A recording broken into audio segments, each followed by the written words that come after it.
Hello and welcome back to the Phoenix's Tale. I am your host Gabe, and we are closing out Chamber of Secrets this week with Chapter 18, Dobby's Reward.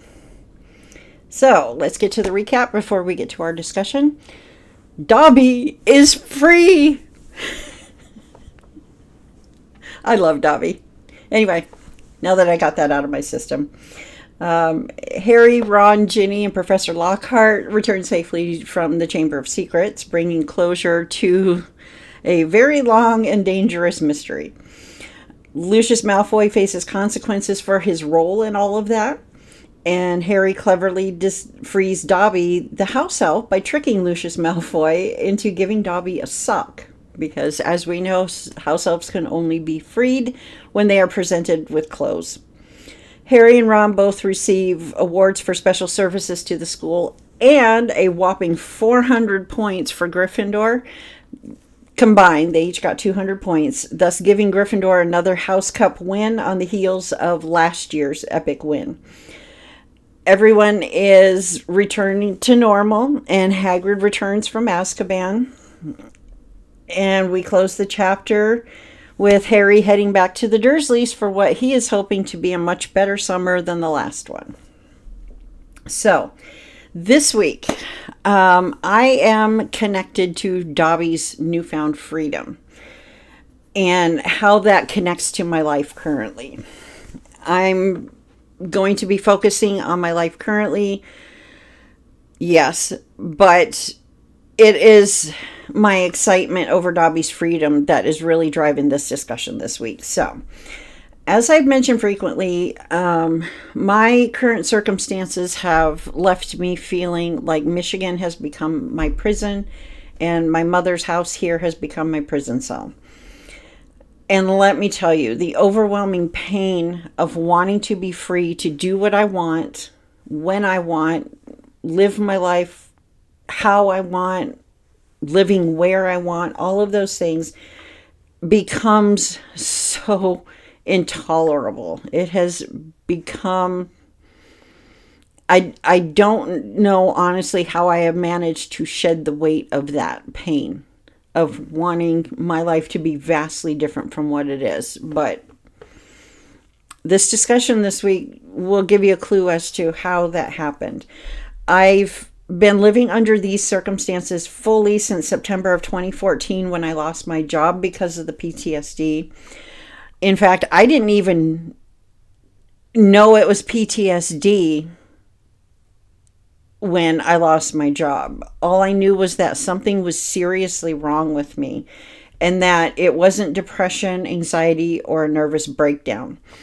Because I have, at the time, even, I had a history of those things, and this did not feel like any of that. What help I was able to attempt to find for myself in that 16-month period between trauma event and losing my job was basically resulted in my being dismissed and ushered out the door.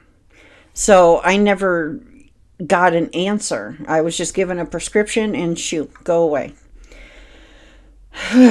So that is weighing heavily on my mind as well.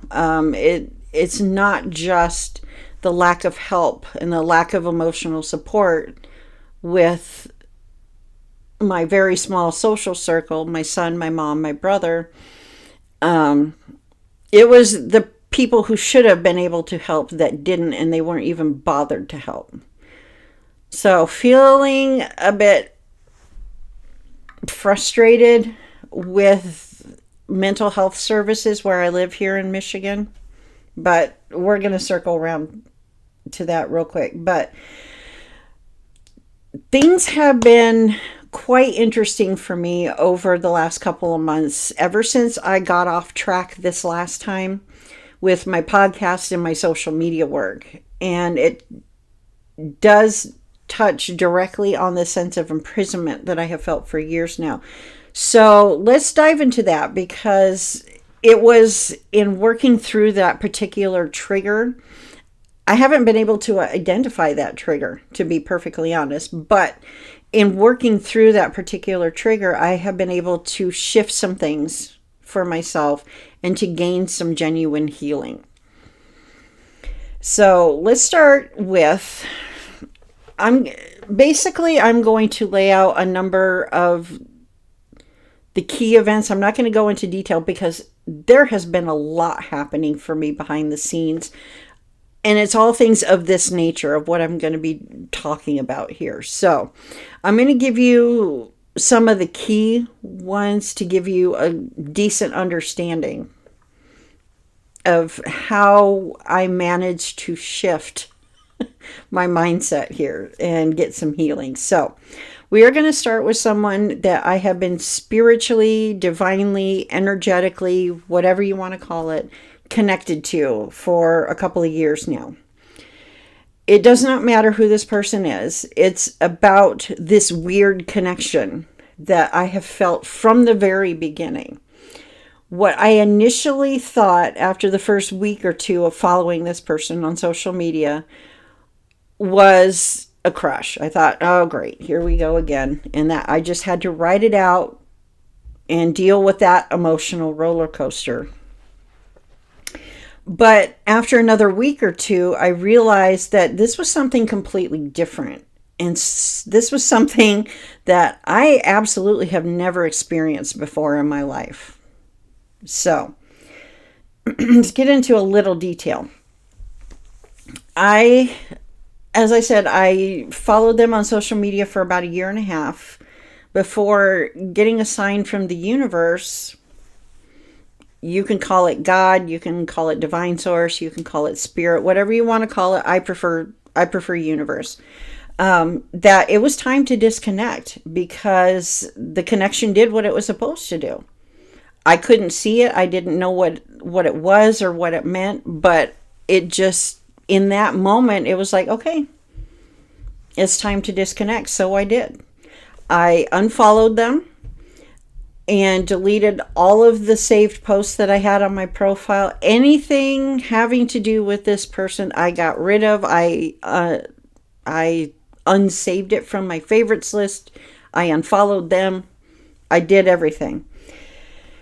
Given where I was at that point in my life, I was more than willing to do so because the message was shown to me like this.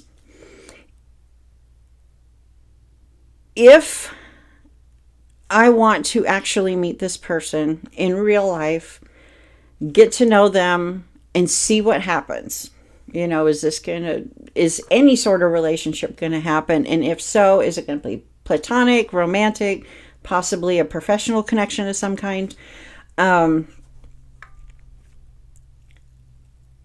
I knew that I had to keep going with my plans to rebuild my life. And that was the test for me. It was the universe telling me, okay, this connection is done. What are you going to do about it? Are you going to disconnect and reshift your focus to rebuild your life? Or are you going to keep wallowing in all of this and torturing yourself? This was one of the many signs I had gotten in that year and a half period of following them that told me that this was not a crush. Because if it was a crush, I would have kept torturing myself. But I was more than willing to walk away from any possibility of a relationship, period.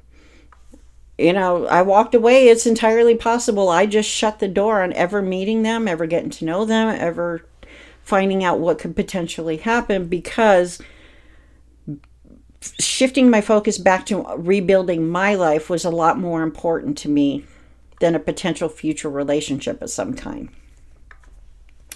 And as such, I have not seen a single post from them when they randomly pop up on my FYP, because when they do, sometimes I scroll away right away. Sometimes I'll listen for a few seconds, but ultimately I end up scrolling away.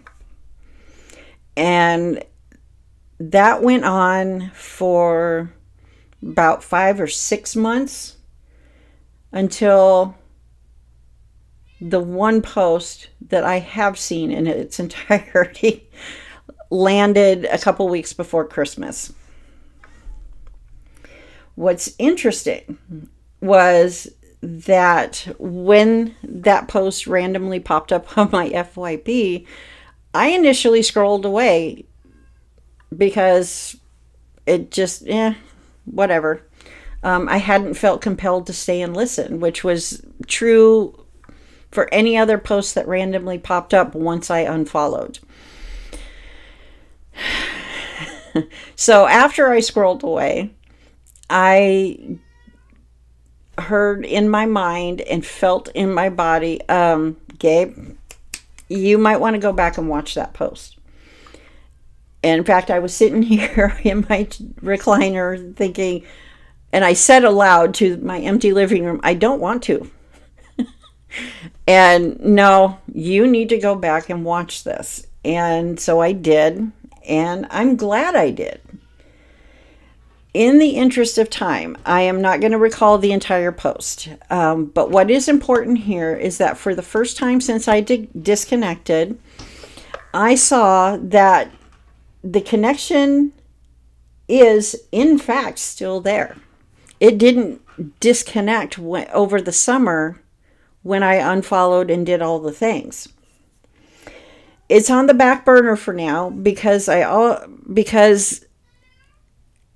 saw two key imbalances here between me and this person.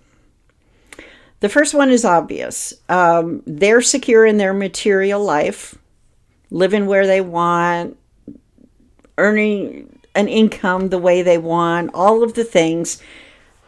I have to rebuild my life here. So that was the obvious one. The other one was actually quite surprising to me because it showed an imbalance in my favor for specifically entering into a healthy relationship. And again, any relationship, romantic, platonic, potentially a business/professional. And what it felt like in that moment when that one landed was like the universe was telling me basically, and let's think of this in terms of driver's training. I'm done with the classroom portion. It's time for me to go get into the car and start practicing on the test track, with the cones and, all that stuff. This person needs more work in that area. They're still stuck on the classroom part. They are not ready for the test track part of it. They're not ready to do. I've done all I can to study and learn. Now it's time for me to do, if that makes sense. So the rest of December was full of messages a lot like this, not necessarily about that connection, but messages that resonated with me,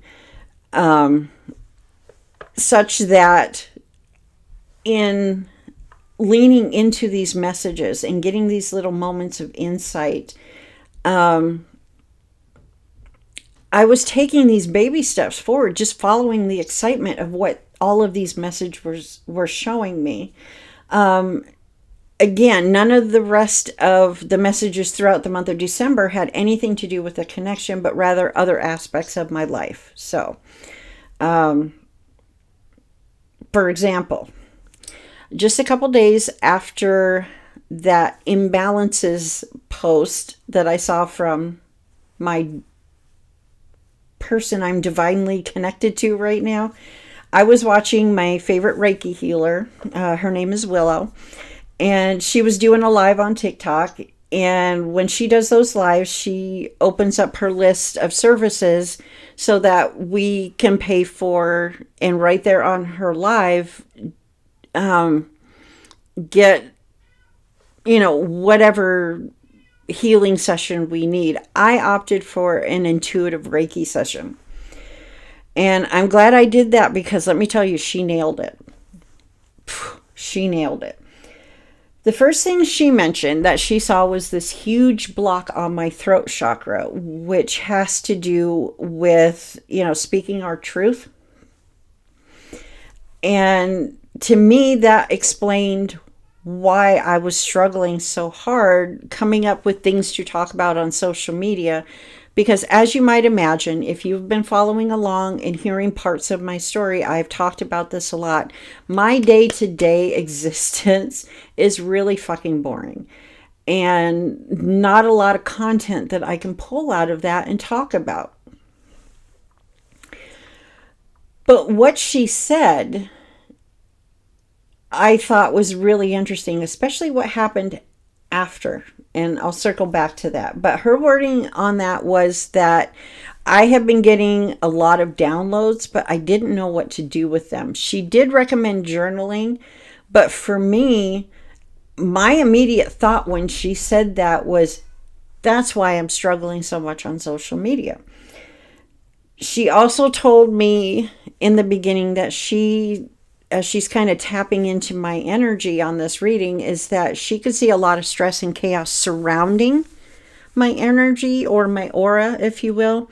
But that I had been doing a great job in protecting my energy, which is why it was outside of me. Oh, sorry about that. I hope that doesn't hurt your ears.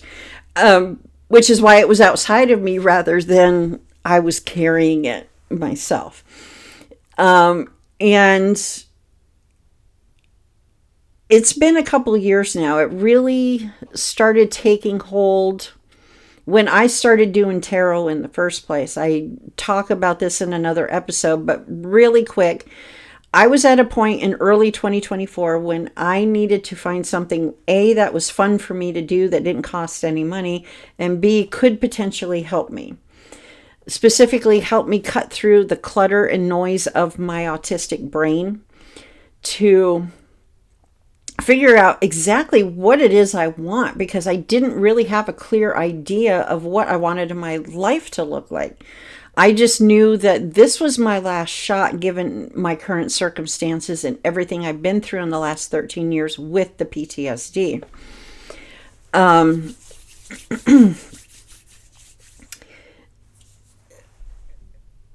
So tarot has helped me cut through all that noise and that clutter so that I could define things like, where do I want to live?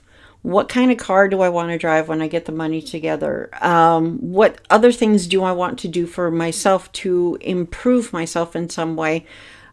For example, I want to have surgery done. I've had 2 major weight losses in my life, and I have had a baby. He's going to be 28 in March. And, I really want a tummy tuck. I want the reconstructive surgery to deal with all the loose skin, and let's just tighten everything up again. That's what tarot helped me do, is cut through all of that. And in doing all of that and leaning into all of that and leaning more into Reiki not long after I started doing tarot for myself, I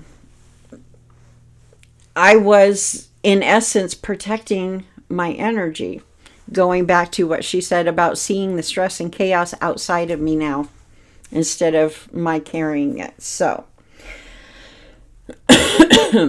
it was an amazing session. It really was. I'm really glad I did it and really felt called to do it. And thankfully I had room on my PayPal line of credit to pay for that session. I mean, it wasn't very much. It was less than $50, but it was well worth it for me at the time. The next thing that happened, not surprisingly, I mentioned this, that my first channeled message came through a couple hours after that Reiki session that I had with Willow on her live that night. And not just a channeled message for myself. This was the first channeled message that I had received that the universe was telling me, Gabe, you need to put this on social media. So I did on New Year's Eve. I sat with it for a couple weeks because it's still a very new process for me, but I did. And so with that, I'm going to say you're probably going to start seeing more of those on TikTok and here on YouTube. For, if I got a message that Spirit wants to get out, that the universe wants to get out, and I'm the messenger, I'm going to do it. I'm leaning into whatever feels like the right thing to do. So, the imbalances post from the person I'm spiritually, divinely connected to right now, that Reiki healing, and that first channeled message. There were a lot more messages throughout December, like I said, and there were a lot throughout January and so far in February for me specifically that have continued to push me gently forward to the point where I am finally seeing my podcast and my social media work, my content creation, as the therapy that I need to work through my triggers when they happen.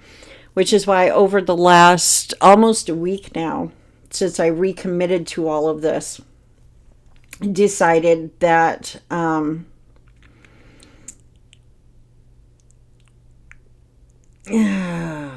lost my train of thought. Oh, when I decided to recommit to this, that I've actually been putting in the work.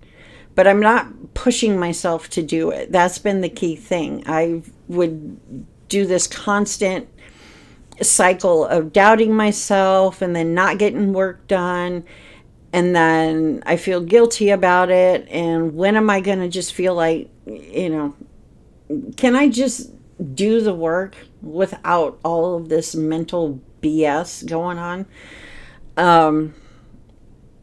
Somehow along the way I was able to let go of that and turn it around to see that this is also very healing for me. So because I really want to feel better and I'm still struggling to find therapy for myself, I'm going to do it. So, again, in the interest of time, I'm not going to attempt to relay every single message that has happened, but there are two more key ones that I do want to share with you that I have received that should help solidify the idea of what I have been working with ever since I got derailed back in December.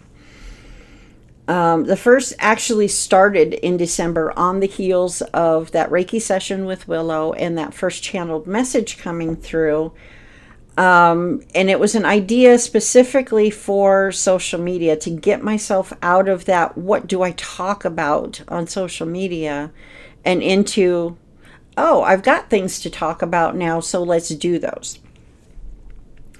And it was through some of these other messages that I haven't shared with you, and it doesn't really matter because what it brought me to was the idea of the Great Lock-In Challenge that I am doing throughout 2026. What I am doing is basically looking for different somatic exercises to help regulate my nervous system and to help release trauma from my body. But given the chaoticness, the chaos of my brain, and finding it difficult to stay consistent with everything, which was another issue for me, I decided that instead of just doing this myself, that I would hold myself accountable by posting this on social media and making it available to anybody else who wants to join me. Which then adds an aspect of fun to it, which I also need. So, committing to that will help me learn to stay consistent and to have some fun while I'm working through the process. As I've mentioned in previous episodes, I've been struggling to find therapy recently, but I have been back on the, okay, I need to get to therapy like I did in that first 16 months of the PTSD. Because I had my first panic attack in August of 2023. And I ended up going to the emergency room because I wasn't able to calm myself enough for it to go away. It lasted more than about 5 to 10 minutes. And because I worked in healthcare long enough, and my mother's worked in healthcare long enough to know that women present differently with heart attacks. I thought, oh shit, what if that's what's going on instead of a panic attack? I didn't really have a clue what was going on, so I ended up in the emergency room. Thank God it was just a panic attack, but it was that spark that has put me back on the path of doing what I can with Medicaid as my only insurance, living in an area, Michigan, where mental health support is a bit of a joke in the first place. Per my personal experience in the first 16 months following my trauma event with the PTSD.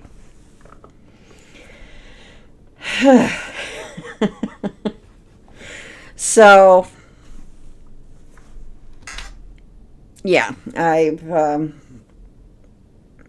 need to do some things for myself, basically. Anyway, the Great Lock-In Challenge. So, I spent a lot of time working out the details, like the last week and a half-ish of December, working out the details for the post for January, as well as a basic schedule for myself throughout the year of different somatic practices I want to work on each month to see which one fits and which one doesn't. However, when the time came, I didn't post anything. I was still stuck. Okay. It was right around January 10th when I decided to just scuttle the idea for January. I went through all of my notes and my schedule specific to January. We're going to be doing that in December. And once I did that, I had a couple weeks to get myself ready. Let's just start fresh on February 1st. Why not?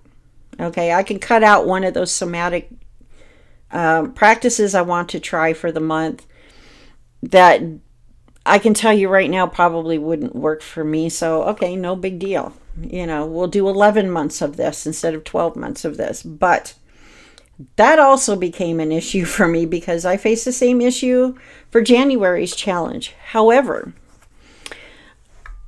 over the last couple weeks, rolling into February, I decided that I'd had enough. I got out of my own way, if you will. So I have been spending the last few days getting caught up with February. So I've been batch creating the daily post, the pinned post for why I'm doing the challenge and what we're doing in February, which is giving ourselves a hug.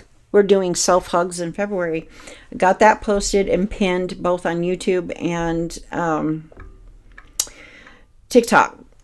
And I have been batch creating the dailies posts to get caught up. It's not perfect. But you know what? In deciding to just do it anyway, I somehow freed something in myself. And when I recorded the instructional post for this series, I talked about those challenges that I just, gave you. I've been really struggling the last couple months, as I said, and a little bit of talk about how messy trauma healing is. And basically I decided, you know what, I'm just going to show up anyway and do the best I can. If anybody out there doesn't like it, you don't have to watch my content. It's as simple as that. Anyway, the final message that I got that I'm going to share with you today, we need to go back to that divine connection with that person because it happened just a couple nights ago. I had this amazing dream and I wish I could have remembered more of it the moment I woke up. But it had to do with that person that I am connected to spiritually. And what stuck out to me the most was how I felt when I woke up. Everything about that dream felt fun, exciting, and most importantly, felt safe. And it really felt safe even when we connected in the dream. Now get your head out of the gutter. It wasn't that kind of a connection. It was just a hug. But it felt so safe, and I was protected and loved, and oh my gosh, it felt amazing. So I did a follow-up tarot reading to that later on in the day, and that tarot reading was amazing in and of itself. And how I do tarot is I do it in a way where I know the cards are random. Okay, I'm not picking cards. I do it the way a lot of you have probably seen on TikTok. They shuffle the cards, and if a card falls out, then that's the card you need to look at. And that's how I do it, because that feels the most divinely driven, if you will, for me. That's just me. You can do the spreads if you do tarot, but this works for me. Given the delicate nature, of this connection at this point, and my fervent desire to protect it, I'm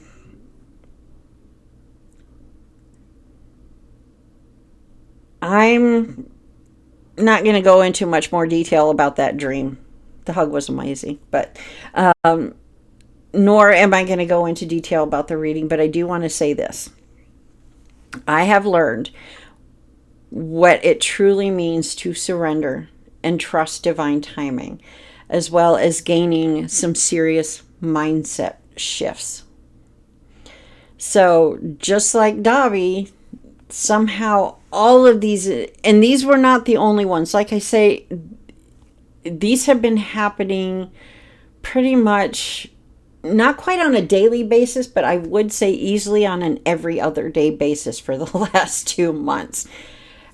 And the mindset shifts that I have experienced over the last 2 months.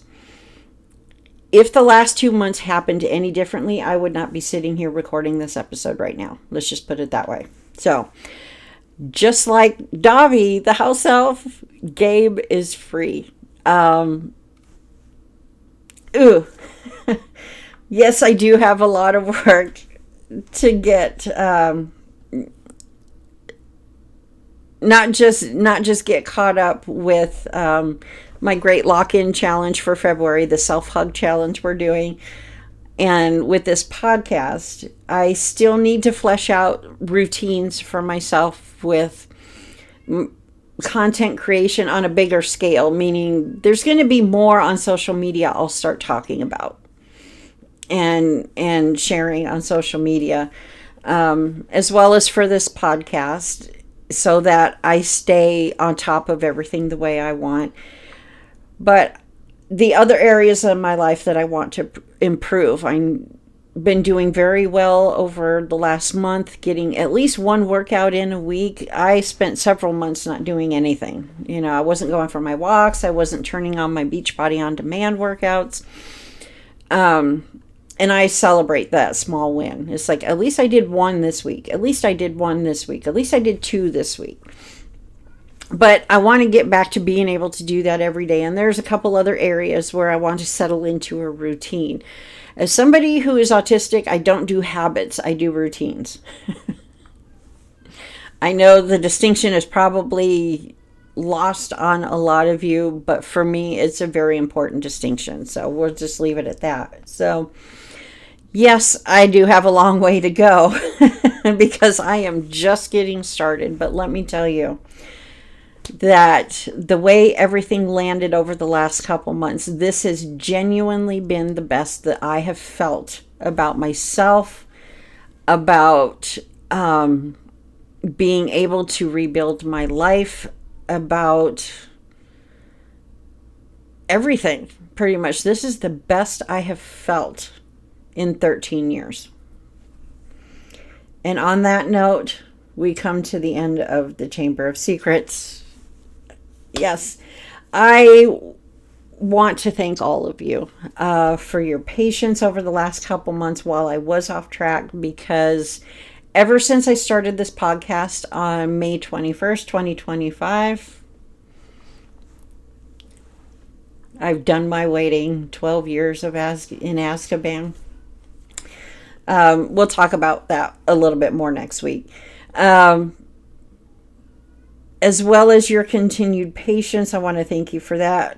While I work hard, hopefully close out February being on much more settled into my routines with the podcast and social media.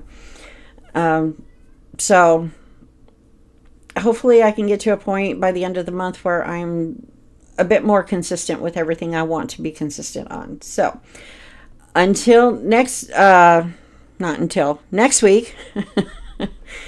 I'm getting tired. It's after 9 p.m. Sorry about that. Next week we begin Prisoner of Azkaban with Chapter 1, Owl Post. Until then, let's enjoy a little bit of wisdom from Arthur Weasley, shall we? And I want to remind you to never trust anything that can think for itself if you can't see where it keeps its brains. Great advice. See you guys next week.